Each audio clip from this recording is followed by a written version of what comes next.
West Tigers Collab podcast episode number 4. We got Rob Bashara, Steve Stretton and Gary Watson in the house tonight. Coach Adel Haj, we've given him the night off, but he'll be back next week in studio after the Tigers take on Manly next Sunday at Allianz Stadium. Tonight the boys will be diving into all things Adam Dewey. We're going to do a deep dive on the West Tigers roster, including our spine, our outside backs, our forward pack and our depth, comparing it to other NRL clubs. And we've got some spicy buy, sell and holds. But Rob Bashara, did you enjoy the bye week as a West Tigers fan? I loved it. I know it's boring not having a Tigers fan, but it's very stress-free. So, yeah, I'm not going to deny I did enjoy it, and I kind of needed the break after all the podcasts we did last week. Agree. Steve? No, I didn't watch a lot of footy this weekend, mate. And I had to say after the win last week, I missed not watching the Tigers this week. And I'm chanting to get to Allianz next weekend. Gary, it could be the middle of December and you'd be wanting the West Tigers to play, wouldn't you? Mate, I want football 7 days a week. I want the West Tigers playing 7 days a week, and anytime they're not playing, but it was a boring weekend for me. Performances off a win and off a bye over the past couple of years haven't been great, Rob. What's your confidence level heading into next Sunday against Manly on a scale of 1 to 10, 10 being the highest? I'd probably say a 4, and that's not due to us. I was actually quite impressed with Manly the other night. Their line speed was really good. They've got a really potent back line. Kohler's in rare form. Even one of their guys off the bench, Bullymore, he was on fire. He ran 178 metres. So they're still having a crack, and they took it to Canberra for quite a period of that game, and they were winning, 12-10, I think, at one stage. So just because Manly are playing well, if our forwards can match them, we can win. It's just a matter of whether our forwards are up to it.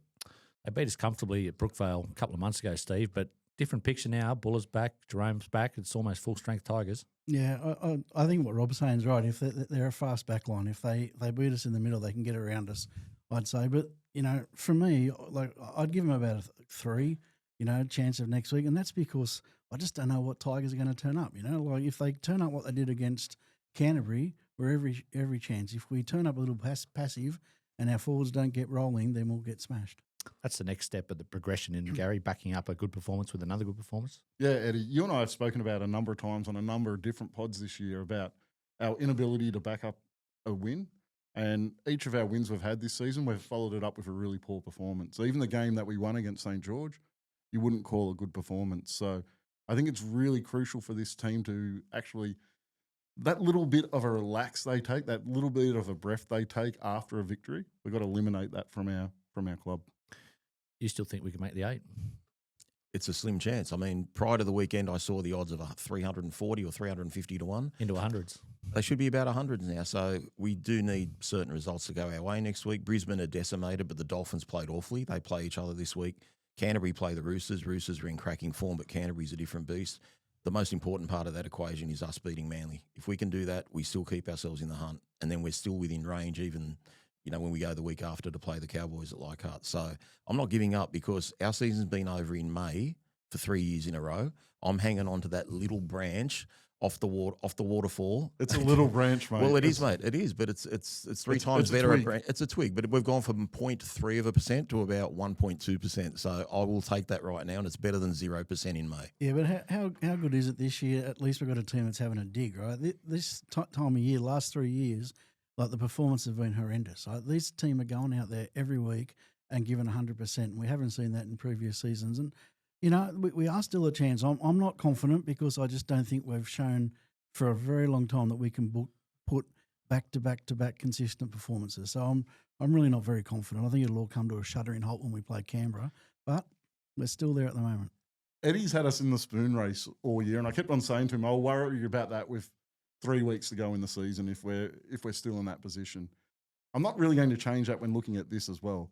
Like, we've got to win 4 in a row from here. We won our last game, so that's really 5 in a row. We haven't won 3 in a row in a long time. So I'm not going to put any weight into us being a semi-final chance at this point. If we get a week out, 2 weeks out, and there's still a possibility, then I'll have a look at the list that everyone's kind of made up and they're checking off with what has to happen for us to make the finals. I'll worry about that if if it gets a little bit more of a chance than what it is It's like right going now. to the roulette table and getting 16 red or blacks right in a row, Rob. Mate, it's maths. I mean, there's still a chance. Like Gary's saying he'll look at it in 3 weeks left. Why not look at it now with 4 or 5 weeks left? What's the difference? Like, it's still a chance. Let's just go week by week. If there is, like, put it this way, if the Dolphins beat the Roosters last night, it was over as far as I was concerned. So as long as we get through 1 week at a time, I'm looking at 3 results this week, and we'll reassess the week after. It'll be interesting if we knock off Manly and the Cowboys, Steve, which I think are 2 winnable games. And then at the moment, Brisbane are on 11 wins with mass injuries. Roosters and Dolphins are both on 10 wins, and I think Manly are on 9 wins. So if we get to 10 and 12, it makes that Canberra game really meaningful, which will help our chances in that game, I assume. Yeah, if we turn up and play good footy, we can beat Manly, we can beat the Titans, and we can beat the Cowboys. Absolutely.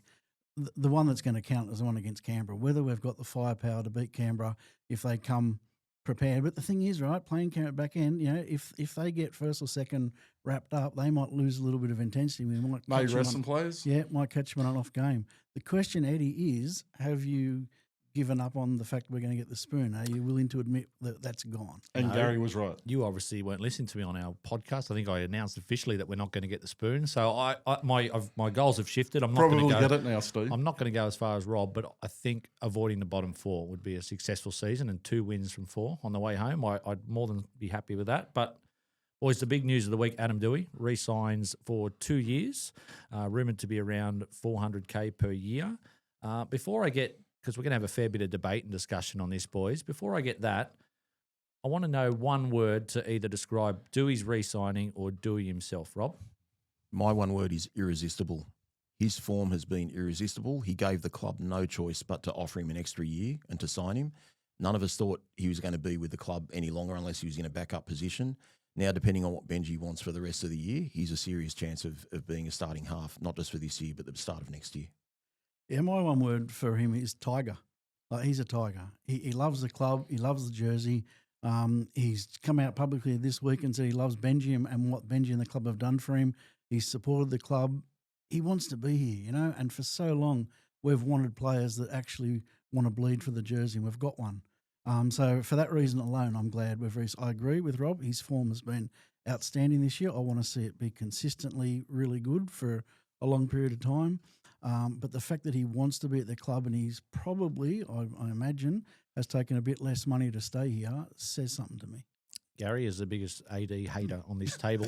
You've brought him with you Yeah, tonight. I did bring him with me. Hey, there's no AD hate here ever. No, ever. true. That's- Well, we'll rank that's a you from fact. 1 to 4. Yeah. You're 4. Yeah, look, my word is consistency. I agree. His form over the past month has been really good. And I would say probably our best player over the last month. So that can't be denied. I'm really happy about the signing. I think the club got it right. But what's really important over the next 12 months is to get that consistent football from Adam Dewey. We've seen great games from him in the past. We need to see that week in, week out now. My word was footballer, and you might think, well, Eddie, you're going out on a limb there saying that. But I compare him to a good cricketer, and I spoke to Steve on Wednesday about it. Good cricketers that are all-rounders, that can bat, bowl, field. Like Adam Dewey has proved this year, he can be a adequate centre.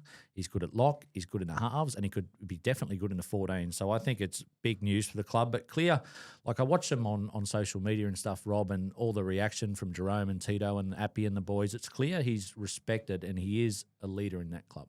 He's a leader, and I said it the other night on the last podcast I did. We need more leaders in our club, not just better football players, and he's one of them, and he's made his voice heard so loud. The other week, playing Canterbury at halftime, he formed the huddle, and he was, laying down the law and barking instructions. Like I said earlier, he's imposed his will on the team, and that's what we need. We want someone that wants it, and he wants it so badly. I tease Gary a little bit about it, Steve, but he is a pretty divisive player. It reminds me a little bit of Robbie Farah, not so much for his ability, but Robbie Farah was divisive in his last couple of years among Tigers fans, at least if you read forums and that. Dewey's been that the past couple of years, but do you think he's growing into a player that's sort of, 90% liked by the fans? Yeah, I think it's the same with anyone, right? As you get a little bit older and you mature, you start to learn how to temper back your natural personality, right? I've always said, your greatest strength is your greatest weakness, and his greatest strength is that he believes in himself and he's got strong opinions and he's going to back himself. But that can be your biggest weakness because you can get out there and shoot your mouth off a little bit and that can turn people off. So I think he has got a bit of a history of doing that, but I think he's learning when to talk, when to not talk, and what to say. He's still going to be a little bit prickly. That's his natural personality. But he's developing into a mature, grown up man now. He's not a young kid, so he's probably learning how to navigate all that. You've been harsh on his weaknesses in the past. Has he rectified that this year? Yeah, some of them definitely.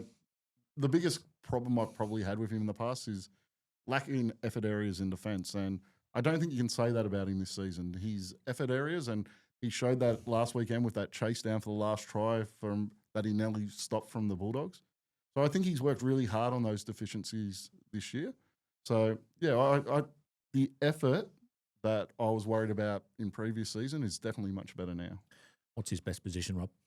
Right now, it's half. I mean, as a centre, he does a great job defensively. He hasn't got the firepower or the thrust to be an attacking threat to the opposition, but he does a job defensively. I kind of disagree with what the boys have said about consistency this year. I actually think he's been in our top 5 players and been very consistent, but certainly in previous years he hasn't been consistent, and we're all worried about his ACL, ever recurring again. But definitely half for me. He wants the ball. He wants to drive the team. And he's happier when he's got that ball and being the man. He wants that stigma of being the go-to guy. Say it's his best position, Steve, but is that where he should start in round 1, 2026, halfback? I'm still a little bit undecided, to be honest. Like I'd still probably lean towards utility being his best. He can play him at centre, he can play him at half, he can play him at lock. I don't know whether he's shown the consistency to be our starting half, but then again, has Fainu done that as well? Probably not, right? So it may be a toss-up. I think he can make a go at lock, but can he defend at lock for 80 minutes every week for a long season? I'm not sure about that. And the other question is, Fainu's played some of his best football when he's started at 13. So is he worth going there? But can he sustain that? I don't know. I think there's a lot of questions to be answered through the preseasons. So I'm sort of not 100% sure where I'd start him. Last 4 weeks are big for him, Gary. Yeah, I don't think he has his name on a position for next season at this point. And he's played 1 week really at 7 in that starting role this season, and he performed really well last week. I thought he had a really good game in 7. But we've seen him have really good games in the halves in the past. A game against the Broncos 3 or 4 years ago, he was the best on field by a long way, made plays around him better. But then you have other games where he will run the ball too often himself. He won't set up his outside men. And that's what's really important for him now. And I think that contract value is about right.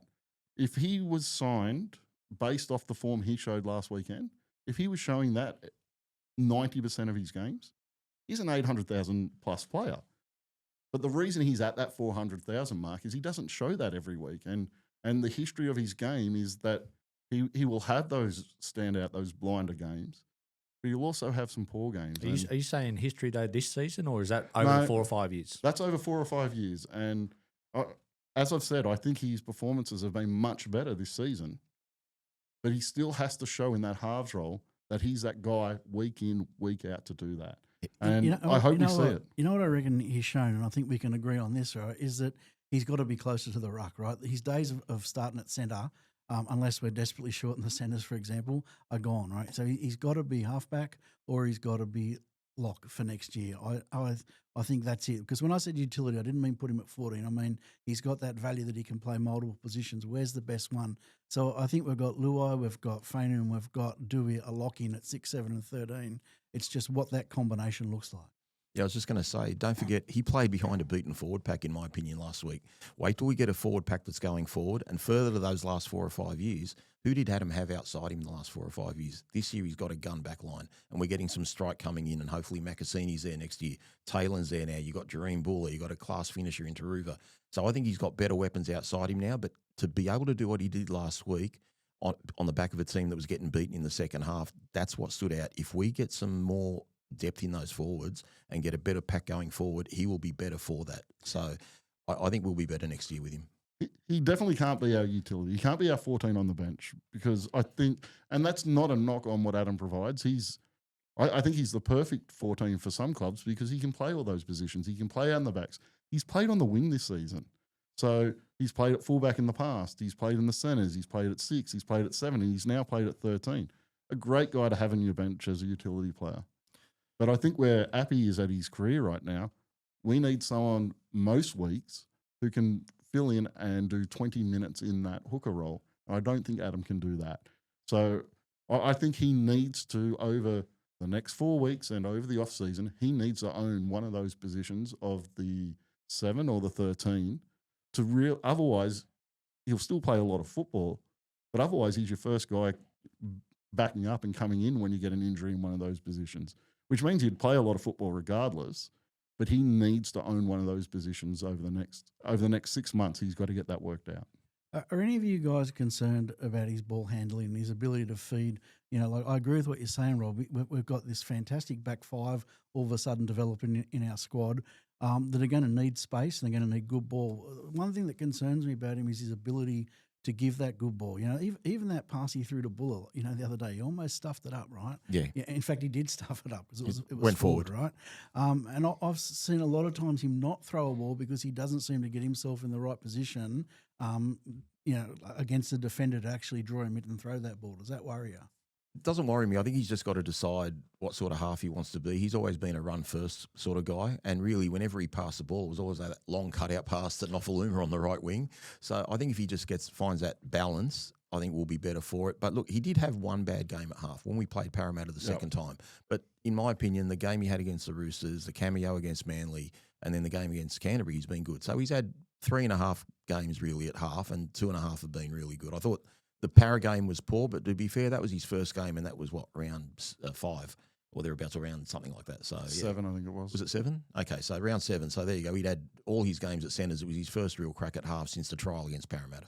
I think it's clear that he's a half. I'm not saying he's a great half, like compared to the rest of the NRL, but I think he's probably too slow for the outside backs.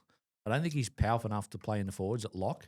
And I think the fact his kicking game, his footy IQ, and his personality suits being in the halves. Like Gary, he really wants to be a half. And I think that's probably why he knocked back the Dragons, because I think the Dragons were going to offer him lock. And I reckon, trying to get into Adam Dewey's head, I reckon he thinks I can beat out Latu for that 7 position. 100%, I believe that's the reason, Eddie. He doesn't want to be 13. Though I will give him credit in the interview when he signed. He did mention he's happy to play 13, and I've never heard that from him before. And he said he'd work out over the off-season with Benji where he best fits. But in regards to his passing game that Steve raised a minute ago, he has 2 options when he really plays in the halves, and it is that long ball, that long cutout ball to the wing, but he also does do a short ball in traffic. What I think holds back his passing game a little bit is he's a little bit of an awkward runner. He has a little bit of an awkward style as he engages the line.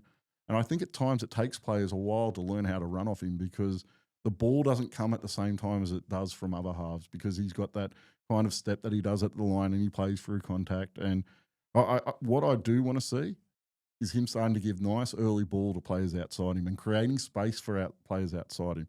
I think that's his biggest weakness in the halves is instead of being the guy who wants to throw that last pass, that money ball all the time, I think at times he's just got to create space for other players to do that, especially if he's going to be playing in the 7. A big part of the 7 role now is actually just creating space for the player outside you, for that 5'8" playing outside you, to then throw the ball that's the money ball. And especially, Gary, with the centre pairing that we're lucky to start with. You know, May and Toa, they both like early ball. Good early ball, yeah. So I think that's really crucial in his development as a half. And they're the things I'm looking for. If he's playing in the halves over the next 4 weeks, that's what I'm looking for most. I don't want the glory plays that he had plenty of them last week against the Bulldogs. I want the plays where he's creating space for his outside man, where he's allowing Luai to actually throw that money ball because he's giving him nice early ball. He's held defenders off him. That's his role at halfback, and that's what I want to see over the next few weeks. Putting my cynic's hat on just for a second, Rob, and I can be a cynic, Gary, as you know. People Never know me. No longer playing for a contract. Any concern there? Not a concern at all. He's a Tiger through and through. He's a junior. He's professed his love for the club. He's shown it on the field with his actions, and that's all that matters. So I've got absolutely no concern whatsoever. I'm just not sold that he'll be a good lock, because if he's really going to batten down that lock position, he needs to bulk up and he needs to do 30-plus tackles a game. I don't think that suits Adam. And that lock role, you want someone who Yo's the prime example. That's the stereotypical lock that you're talking about. He's a good ball player, but he's also a danger to run the ball. If you have the right sort of game, Yo can run for 150 metres if he needs to. And that's what I don't think Adam Dewey can do in that role. He's not a guy who can push out those big metres that that's sometimes needed by that 13. Okay, boys, round the table quickly. One word. Where does he start round one next year? 3, 6, 7, 13 or 14? Up to Benji, but if it's me, 7. If it's up to Benji, I think it'll be 13. I'm still undecided at this point. Like, You want to say 14? No? look, there's a possibility that if I don't think he's, as I said earlier, I don't think he's the right 14 for our club. I think go somewhere else. He's a great 14. I think there's still a possibility that he's playing as a backup. I hope to see him in either the 7 or the 13, but I'm undecided on that at this point. All right. Let's do a bit of a roster deep dive, boys. Before I get into our spine and comparing it to some of the other clubs in the NRL, I've asked the boys to sort of rank it where they see it against all 16 other clubs. But Rob, I'm going to ask you, this is basically a yes or no. I've just gone through the off-contract players in 2025. Yep. You tell me yes or no if you'd re-sign them, and the boys can chime in if they disagree with anything. Sure. Josh Felady, No. Matamua, No. Naden, Definitely no. Staines, Yes, but he's gone apparently. England, is it? England. Okay. Same club as Fatape. And Brandon Toomuth? No. Okay. 2026 is a bit harder. I'll give you 3 words on this one. You could say no. You could say 50-50 if you think it depends on form in the Or next phone year. a friend. Phone a friend. Phone the coach. He's going to be on the line later, hopefully. And or you could say extension if you'd extend him right way. These are No, the guys. 50-50 extension. Okay. You're only allowed maybe 2 50-50s. But these are the guys off contract at the end of 2026. Jack Bird. Ooh. 50-50 because of his age. 50-50 because of his age. I like Jack Bird. I'm in the minority there. Sione Fainu. Extension. Tristan Hope. No. Kit Lalili.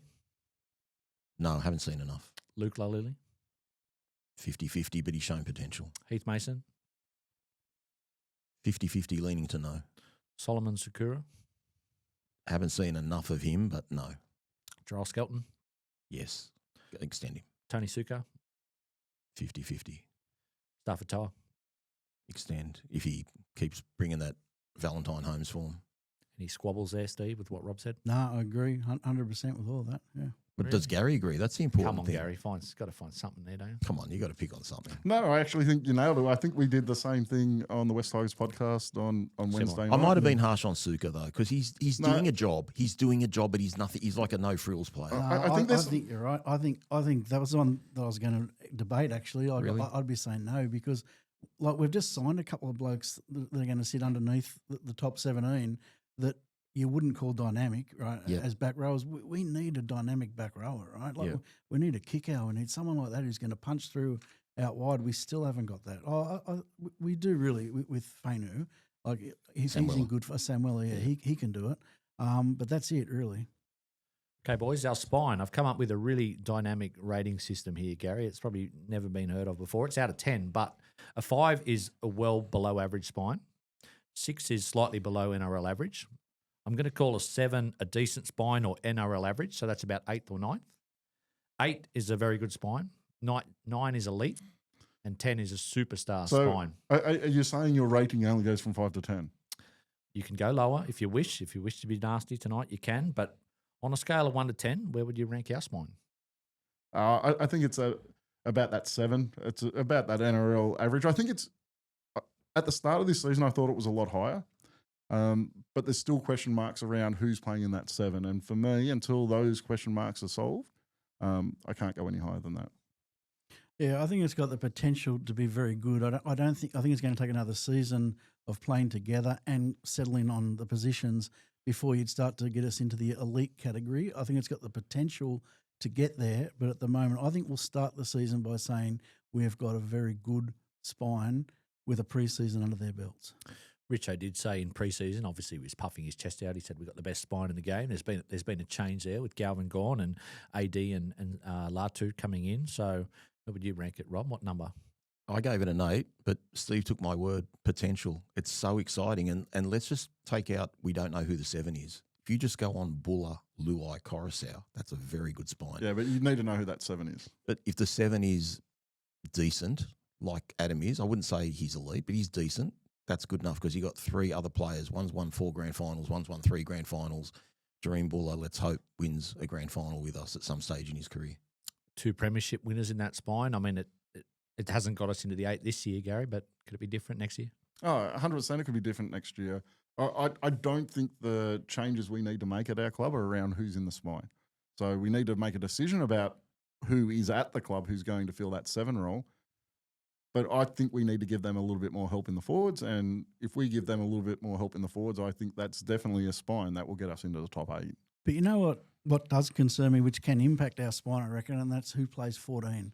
And I mentioned it on a couple of pods before that I'm just so worried about Hope going into 14, starting the season next year. Appy cannot play 80 minutes week in, week out. He just can't do it, right? He gets busted by 2/3 through the season, right? He's gone. He needs to play limited minutes. So we need someone impactful at 14, and I just don't know who that's going to be. I was going to say, Rob, the backup spine. I mean, Tito's done a good job at fullback, and you got Jock Madden there next year, but that number 9 backup role is probably a concern. It's a big concern, but looking at the roster right now, if nothing changes, it's got to be Latu Fanu at 14. He can maybe fill in a little bit of hooker for Appy, and then when Appy comes back on, he can move into the lock role. He's not a great 14 either, though. He's not, but he can tackle, and no offence to Tristan Hope, he catches people, and he's not a good defender. Who starts at lock then, Rob, if AD's at 7 and Latu's 14? That's up to Richo to sort out in the off-season, So isn't it? they're not at the club now, you think? I don't think they're at the club now, and I don't think it's fair to say Latu's going to play 80 minutes and start as a lock. I think Latu's going to play a similar role to what Dylan Walker is now for Parramatta, coming on after 25 minutes or so and hopefully playing the rest of the game. What I do think we have going into the next season is really good depth at that role. Madden coming across, Andrews coming across. It is Andrews, isn't it? It's not Walker. Don't ask me that. So I think those guys coming across. We have Taruva who can fill in at fullback, as you said. That depth around those positions, I think, is really strong. So that's something we're doing a really good job of improving over the last 12 months. Jareen Buller, Rob, we've spoken about him at length over the course of the year, but do you think he's in that top 8 fullbacks? Adele sort of said he's about 7th or 8th on runs on the board behind him, but he's probably not, but he's the only fullback I want. So I love him. I'm sticking with him and I'm backing him. So I don't care who is better than him, but there are things he can do that other fullbacks can't do. And there's not a weakness in his game right now. He can only get better at that passing game, but he's great under the high ball. He's great defensively. Our attack looks so much different with him. He makes other players better when he's on the field. Yeah, you used to be able to say that he goes missing a little bit in games, and I don't recall thinking that since he's come back from injury or as much this season. He's not going missing. He's much more involved. He's on the ball more. So yeah, I agree. There's not many players I'd swap for him. Yeah, there's better fullbacks in the comp than him. There's no doubt about that. But the thing you get, he's so important to the way we play. So I actually think he's our most important player, attacking player in our club at the moment. Our attack completely falls apart when he's not out on the field. So though there are better fullbacks around, there are better fullbacks in the competition, he is so important for the style of football that we play. And as soon as he's out, our attack looks very pedestrian. I'll tell you one thing I would like to see, and we saw it more from Taruva when he popped in at fullback there for a few weeks. I want to see Buller come in and go through the middle a little bit more than he does. He's very good at coming out on the edges, but he doesn't involve himself through the middle. And often we need that. We need that momentum through the middle. We need that little burst of energy through the middle that a fast, quick legs can give you. And I'd like to see him doing that more. He doesn't have the ability to do it in the same way that Taruva does it. Taruva can do hit-ups. He can be a damaging ball runner. And Buller just doesn't have that in him. He doesn't have that size. What I would like to see him do in the middle is a little bit more support play through the middle. Kind of like Brett Hodgson used to do at times when he played, and I think Brett should be a really good assistance to developing that in Buller. I want to see him sniffing around and following through a forward or following through someone like Terrell May, who is leading the NRL in offloads. If you've got Buller following him around, sniffing him around him a little bit on those early tackles, I think there's an opportunity there for him to play through the middle. I've just picked out some young ascending fullbacks, Rob. It's probably hard because, we're probably all a little bit biased, but if Keanu Kinney, Iongi from Parramatta, Ko Weeks and Jareen Buller were all on the market now, who do you think would go for the most? If I'm the CEO of the club, I'm taking Jareen Buller every day of the week. He's On very KO Weeks. explosive. KO Weeks is brilliant. I'll give you my opinion on KO Weeks. He should be a half. And I think he was a half that's moved to fullback. Just watch KO Weeks under a high ball, guys. He's still all at sea. He's all at sea under the high. Everything else he does is brilliant. He's exciting to watch. He can score a try out of nothing. He doesn't have it under the high ball yet. He's a liability there, and we're going to take advantage of that in 3 weeks. I'll just pick out some random spines, Steve, and you can tell me. You can just say better, worse, or even. The Broncos: Ben Hunt, Adam Reynolds, Ezra Mann, Reece Walsh. At their best, better. Yeah, at the moment, not. They're better. Broncos are better. Yeah, They're Broncos a are little bit hamstrung at the moment, pardon the pun. Manly: Gary, Lachlan Croker, Jamal Foggy. This is for 2026. Luke Brooks and Tom Trbojevic. Do we have a better spine than them? Yeah, we do. Rob, I'll go the Sharks for you. Blake Blaley at 9. Nico Hines, Braden Trindle, and Will Kennedy. Depends who you talk to. That's a pretty good spine, but ours has the potential to be better. Steve, the Cowboys. Reed Marnie playing 9 next year. Jake Clifford, Tom Dearden, Scott Drinkwater. No, us. Gary, the Dolphins. This is a pretty good hot one. Jeremy Marshall King, Cody Nikarima, Isaiah Katoa at halfback, and the Hammer at fullback. Yeah, I have them at better at the moment. Roosters next year, Rob. The Sombreros back out. They got Reece Robson. They got DCE. They got Sam Walker and Tedesco. They're better. It's officially better, but Robson's just a one-trick pony. He's Origin player. He's not bad. he's just a tackling machine. He's got nothing in attack. And Steve, last one, we'll do Parramatta. Talon De Silva had a bit of a shocker today. Mitchell Moses, I don't know who's playing 6 for them, and Iongi at fullback. No, I think we're a better spine, but Mitchell Moses, when he's on, he can do the job of all 4 of them, really. All right, let's move to the outside backs, boys. So outside backs will go centres and wingers compared to, on that rating system, I'll start with you, Gary, my famous rating system, with 5 being well below NRL average and 9 being elite and 7 being right in the middle. Where do our outside backs sit? At the moment, I've got them right in the middle. I've got them at 7 as well. There's too many questions around those centres as well. We need to get Taylor May signed up. We don't have him long term at this point in time, so it's really hard to include him in that. Adam Dewey apparently is going to be halfback next year, so we don't have him as an option either. And Toa, who I think has had a really good season, I thought his last month of football before he got injured had started to fall away. So I'm going to give it a 7, but Taylor May needs to be in that to have it at that level. I think it's almost the strength of the team, Rob, the outside backs, looking at next year. It is, but it's just lacking a little bit of speed. That's the only thing lacking. Defensively, I think it's a very good back line, but the speed is an issue. Can we afford, Steve, to go looking for another spot in the outside backs, or you think it's going to be more couple of forwards? No, we need a middle. We need an elite front rower for next season. That's got to be number one priority above all. I still think we need a back rower as well. Macassini starting the back line next year, Gary? Yeah, quite possibly. I didn't mention him. Yeah. There is still a chance at centre. I do worry a little bit about Taylor and Macassini both being left centres. That's a little bit of a concern. So he could make his way in on the wing, but depending what we do at centre, how Toa's going, there is an opportunity there for him at centre as well. What about you? Macassini starts next year. I know we're looking into crystal balls a lot here tonight, but if he doesn't get blooded this season, probably not. But I'd love him to be there. all right, boys. The forward pack, obviously looking at now the front row and the back row and the lock position. Rating system, Steve, I'll start with you out of between 5 and 10. Yeah, we're below average, right? So according to your system, that'd be about a 6, right? Not well below, just below. No, slightly below. I think we're well below. Well, that's 5. Yeah, I've already said I'm worried about. We don't push through the middle consistently. Like Terrell May his work rate is amazing, but he doesn't. He doesn't push us through the ad line consistently where he needs help doing that, and we don't have that. Our back row is not effective at all. I don't know that the guys coming in are going to be more effective. Like Fainu is for sure. He's a good back row, but that's it. And we still don't know who our lock's going to be. And I also mentioned hooker. Like we've got Appy, but when Appy's not on the field, who we got? So our forward pack still needs a lot of work. I think you and Gary locked horns on the forward pack maybe, or you disagreed with something he said. He said we weren't a bottom 4 pack currently. Yeah, that was one of your questions to Gary last week, and he said we're not. I think we've got the worst forward pack in the comp, and that's not disrespecting Terrell May, Appy Coruscant, what Sione can do, but you guys discussed it on West Tigers podcast, and you said who walks into another first-grade team, and by your standards, you only had those two gentlemen being in a starting team, and you had Sione Fainu and you had Fanua Bole being on the bench. So 4 out of 10. So 4 out of, basically 10 is not a good sign to say that they're not a bottom 4 pack. Look, I think the biggest problem with our forward pack, we need 2 more players at least. I think those other guys elevate if you get someone.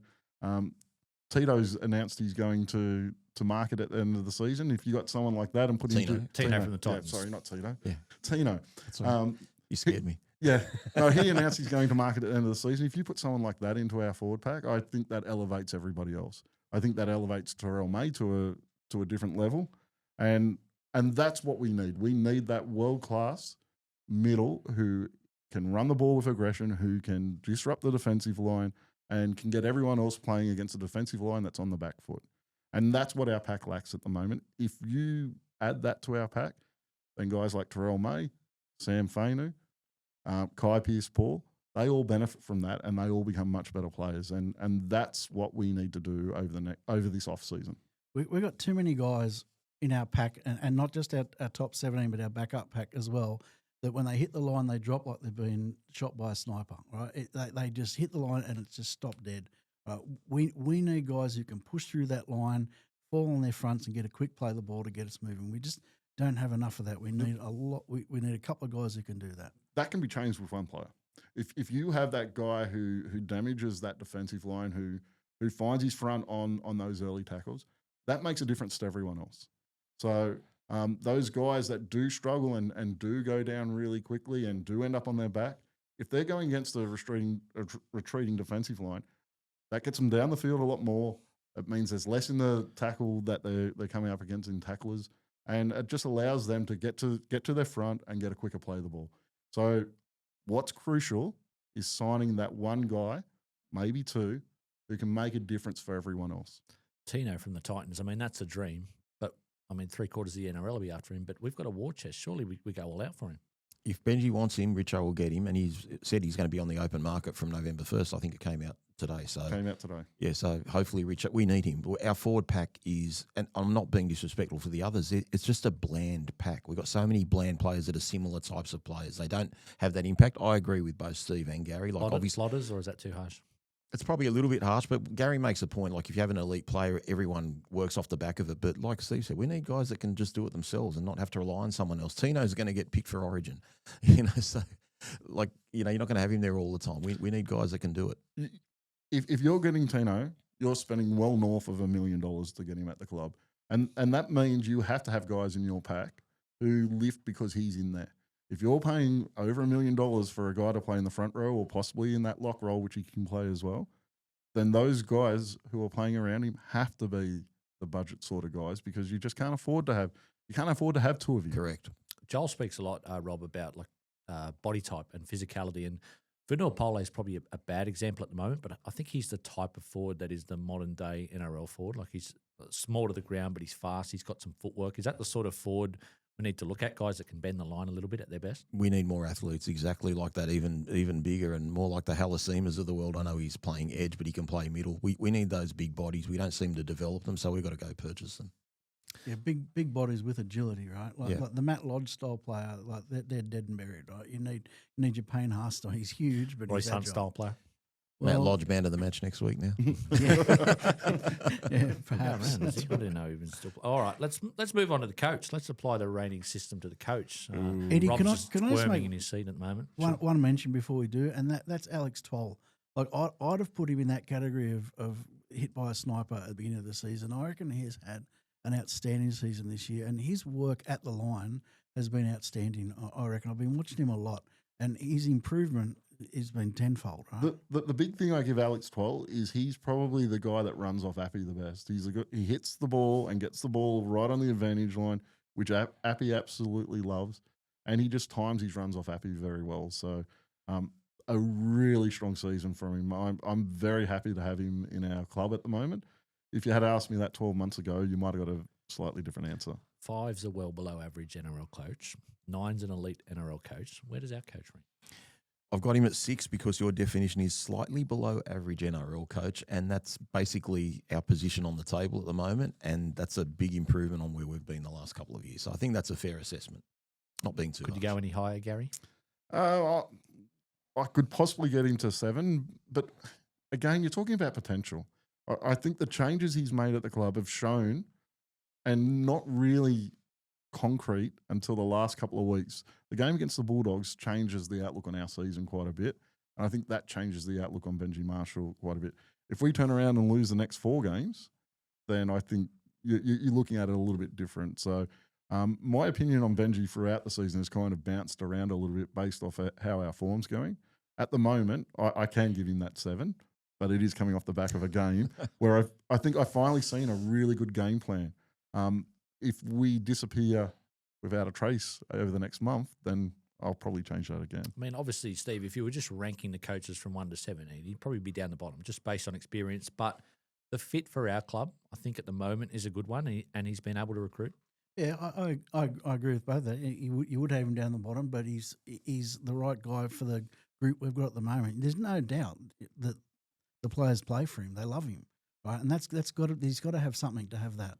All right, so I think he's a good head coach, and I'd put him in the decent to good category at the moment. Where I'd knock us back a little bit is the coaching group. Right? I think he needs better people or different people under him, and I don't know who does what as assistant coaches. But I just think he needs some experience and some strength in analytics underneath him. And I think then the coaching group would be stronger, and that'd help Benji. But it seems he's making those decisions. Yeah, well, so maybe he needs to take a little bit of that. That needs to be taken away from him. We've that decision. We've sort of done it to death the last few weeks, Rob, talking about his assistants. But say, we get to the end of the year and we win 10 games. What do you think Benji's biggest priority is heading into an off-season? Is it upgrading assistant coaches? Is it improving the roster, or is it everything?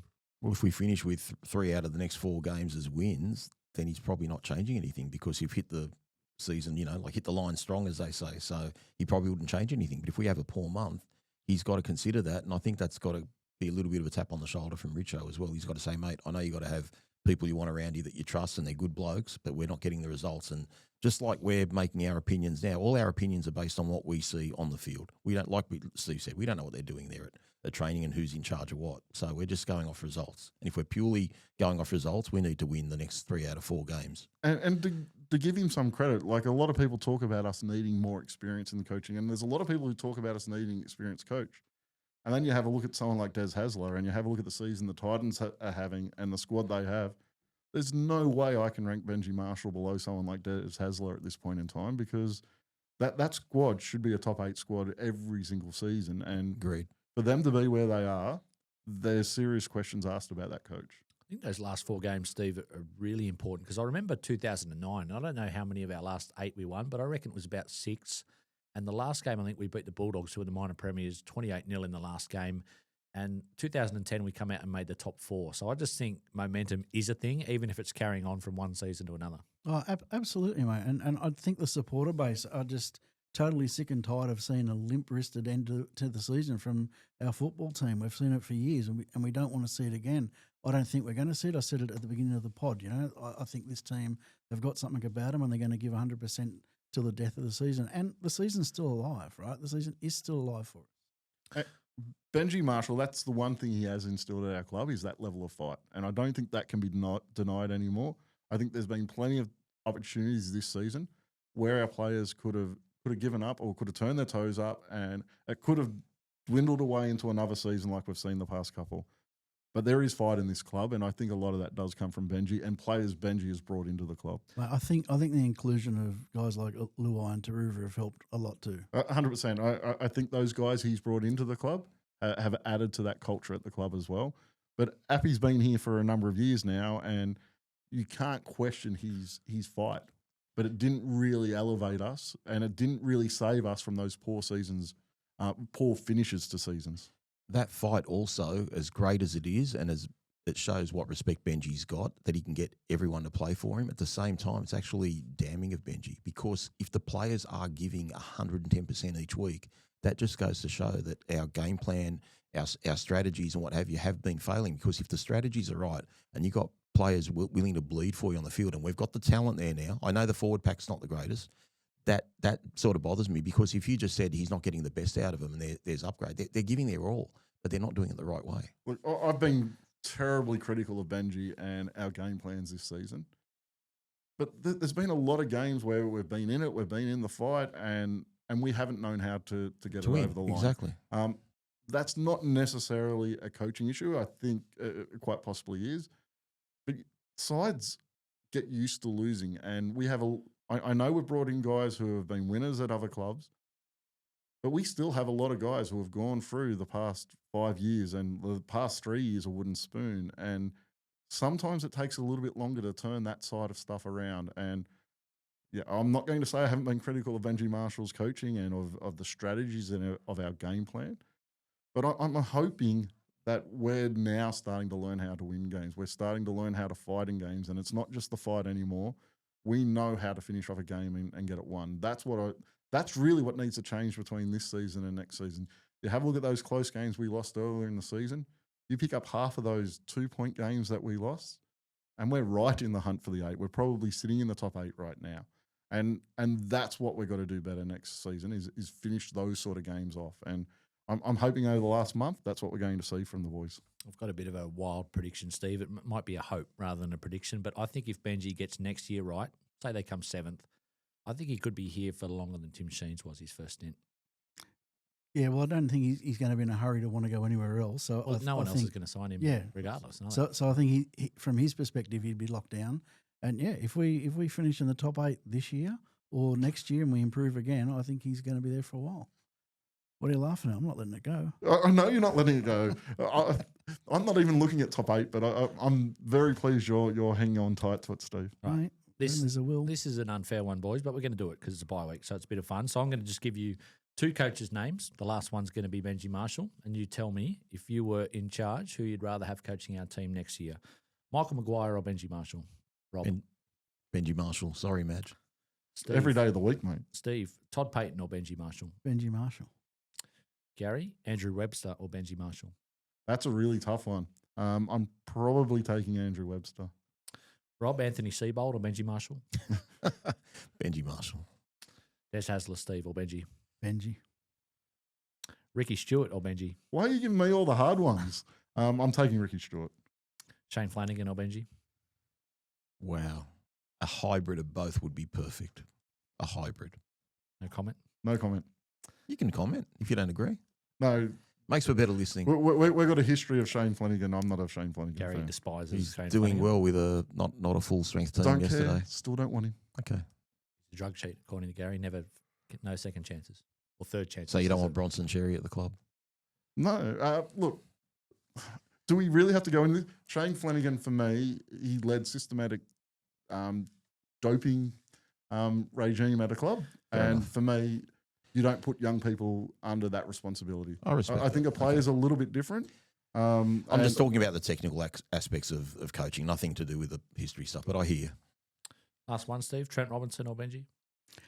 There's no way I'm ever picking Trent Robinson. So Benji. Just because you don't like him? Yeah, no. But to be honest, no. Trent Robinson with Benji would be pretty good.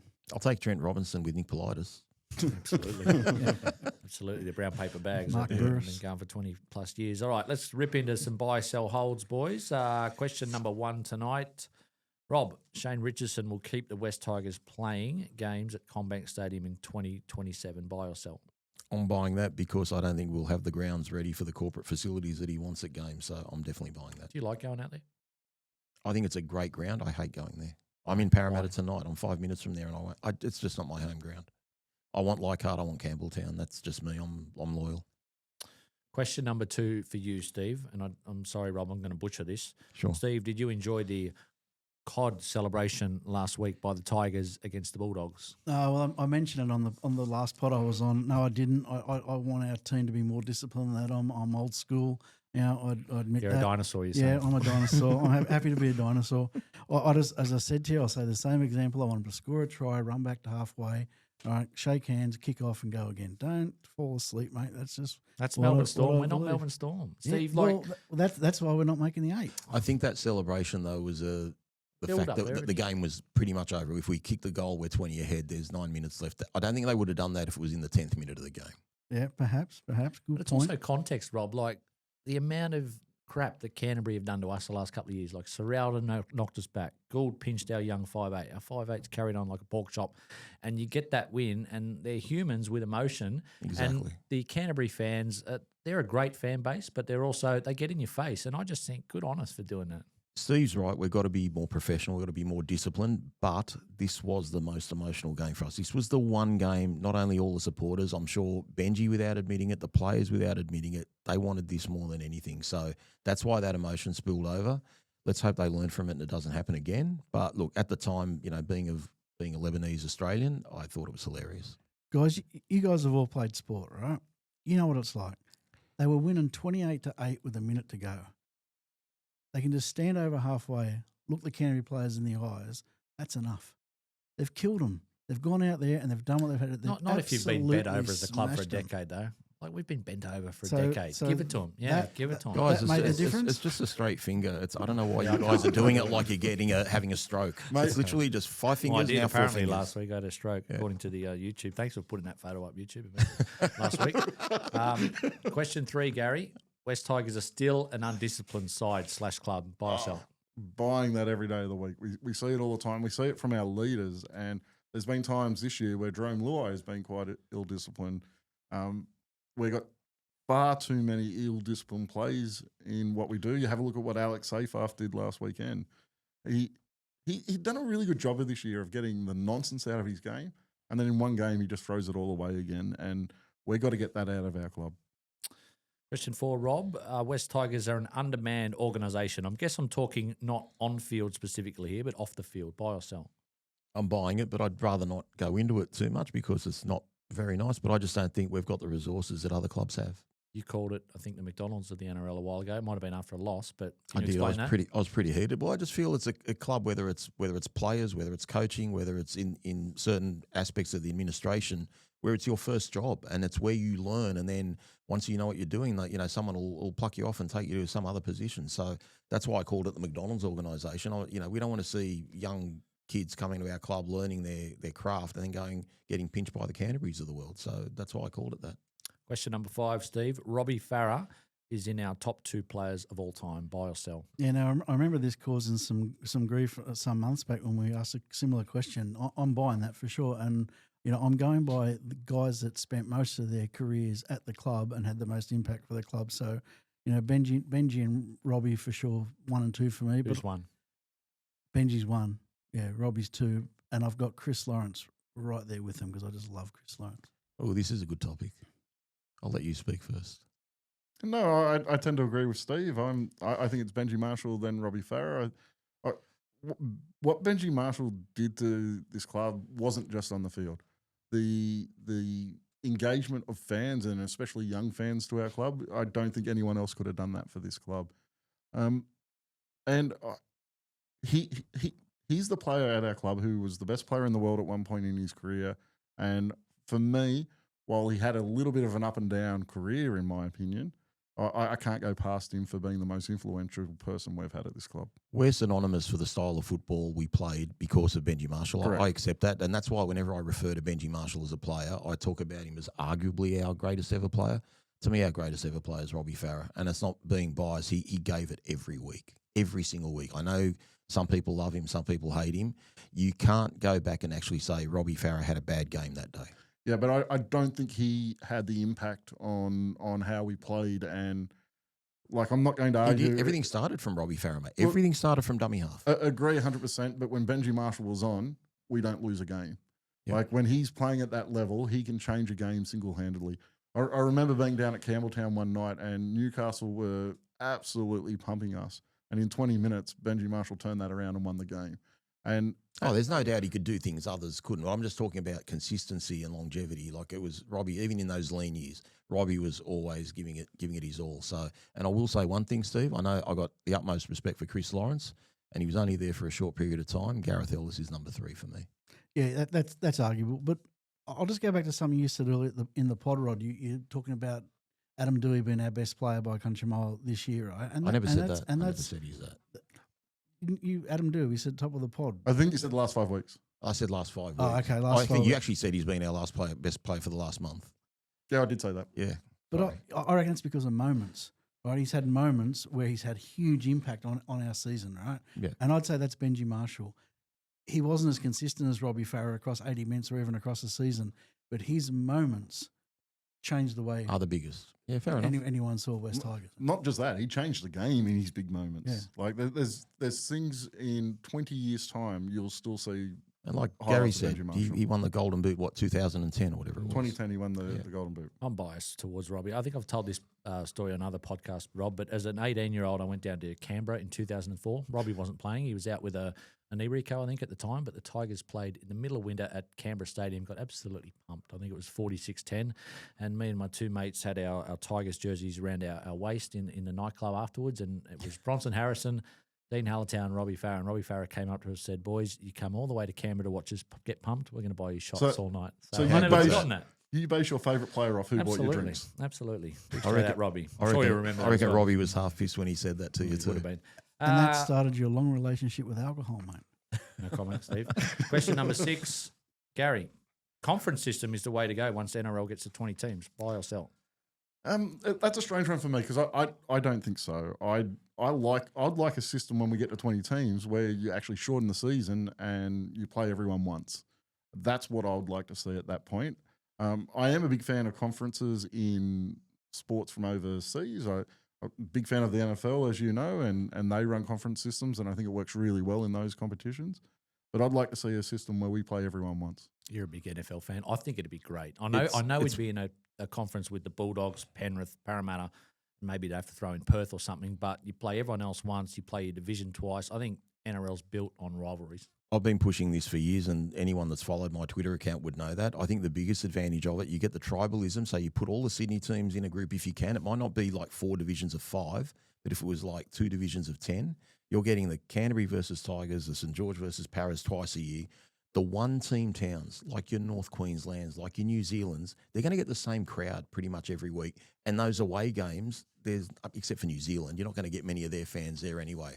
So I think if you've got Brisbane going to New Zealand and New Zealand going to Brisbane, who cares? It's not going to affect the crowd. But we're going to get so many more games where we've got that Sydney rivalry. And I'd go further than that. I'd have a Sydney champion. I'd have a national champion, and then they meet in like a Super Bowl type final. See, that's what I don't like about conference systems. And it depends how far you go with it. Like a true conference system that you have in American sports, you have your own table amongst your conference. So it's the winners of each conference that kind of go through, and then the ones with the best record. What I don't like about conference systems and the system you propose is you can't get certain matchups in a grand final. Correct. So you could never again have a Bulldogs Parramatta grand final, for example. Correct. If they're in the same conference. But they'd be a Sydney champion if they played each other in that final. It would be, but it's still not the same thing, is it? I think once you go into a full conference system where you're like that, you're limiting who can play who in finals football, and I don't like that. It doesn't matter now, but we do that in Cup. We get the winner of the Queensland Cup team versus the winner of the New South Wales Cup, and they play on grand final. That day. hasn't worked though, has it? It hasn't worked, but the point is, I just think you're getting so much more of those rivalry games, that So you wouldn't otherwise get. Wouldn't have another Sydney grand final again. You would, but you'd have your Sydney grand final, and you'd have the like your Super Bowl type grand final. So I think you're actually getting double the amount. I reckon there's 100 years of culture that has to be undone for what you're suggesting to work, because I watched that State Cup final on grand final day, and I'm thinking to the blokes playing, thinking, so did they celebrate last week, or do they have to wait? They did. They week? celebrate the week before. Both teams do. And when and if they won last week, went out and celebrate, then come on a grand final day, and then they lose, are they happy or are they not happy? Like it's sort of like this. You're in limbo, but that's because that's not what we're used to. Right? But you guys are saying that, like, I get why you're detracting from it, but you're making it sound like our current home and away system is perfect. We've got the worst system now, and it's ruined by state of origin. You don't know who we beat the Roosters a month ago, and we would not have beaten the Roosters team that was out there last night. Okay, they had half their team missing. It's just luck of the draw. You play Melbourne without their origin stars, or Brisbane, or Penrith, or whoever it may be. So this current system is flawed. I don't think there's a right system at the moment, but it's the one that I lean closer to. I'm not ignoring that, Rob. That's why I said I'd go to a 20-team comp. You play everyone once, and then you have a break for state of origin. You maybe have a little bit of a pre-season competition, and that allows you to then have a fairer competition. If every team plays every other team once in the season, that gives you a fairer competition. But you're going to get less weeks of football though if you got playing each other once, and that's not going to be the TV pay rights aren't going to want that, 100%. even though you're getting an extra game a weekend though. That's the best system to move forward. What we have now is is a problem. But speaking about when do they celebrate, in the NFL, they celebrate 4 different things they can win. They celebrate winning their division, their they conference. celebrate winning their conference, and then they celebrate winning the Super Bowl. So it does have merits. And for a team like the West Tigers, if you're in a 4-team conference and all you got to do is finish above those other 3 teams, I guess it'd give us something to win. Right. 7, 8, and 9 are scratch, boys. Who cares about Rugby 360 and Holman Barnes, Steve? That's a podcast for another day, I think. But let's do number 10. Rob, Rugby League media has a vendetta against the West Tigers. Buy or sell? I'm somewhere in the middle, but they feed on our failures. That's what they do, and because they feed on our failures, we click, and we've got one of the biggest supporter bases, and we if we weren't clicking, they wouldn't be writing about it. I suppose on the flip side of that, if we're winning, we're probably lapping it up. They'll lap it up, but even we saw last week we won, and they lapped it up with the Horde stuff, the Horde celebrations, and all that sort of thing. So they try and put a negative spin a lot of times, but to be fair, a couple of the journos have been really good, the last few days. It's funny, the relationships in it, Steve, the more you sort of watch it, like for the majority of the past sort of decade, I felt like the News Limited has been really against us, and maybe they hated Pascoe and Lee. Now it looks like they're on side with Richo, and some guys like Bus and the infamous Hoops at the moment have taken our side this year, but it seems to be a game of sort of who you know and who you build relationships with. Oh, absolutely, and becoming more and more so, and that's a real stain on the game, I reckon, the way journos are aligning themselves to managers in particular and pushing certain agendas. You're not getting factual reports from journos anymore. You're getting their personal bias. In response to the statement, have they got a vendetta? I don't think they've got a vendetta. Like, I've got a strong voice on this, but I don't think it's a vendetta. I don't think they really hate the club. I just think they know that by being controversial, and the more you're negative, the more negative you are, the more controversial that becomes. They're going to get more clickbait. They're going to get more response, and that's why they do it. We're a big club. We do bite very easily, as we should. So that I don't think it's any great hatred though. Yeah, for me, it comes down to how our supporter base engages with media. You have a look at, like, we're here doing a collaboration podcast because our fan base, the West Tigers fan base, engages in this type of content probably more than any other club does. That's why they're constantly stories about us, and we're really poor at the moment. We're like, not at the moment, but historically, like the last 3 years, we've got 3 wooden spoons. So they're the stories that are available to talk about. They're negative stories. And our fan base, being how it is, engages with media probably like no other club does. And as I said, we're evidence of that. So for me, I don't think it's necessarily a vendetta against the club. I think it's that news is now a business and we bring in money. Shout out to Daniel at the Mic'd Up Studios at Parramatta for hosting us again. Boys, let's do it all again this time next week, hopefully after Tigers win over Manly. 100%, guys. Cheers, guys. Thanks, boys. Thanks, boys.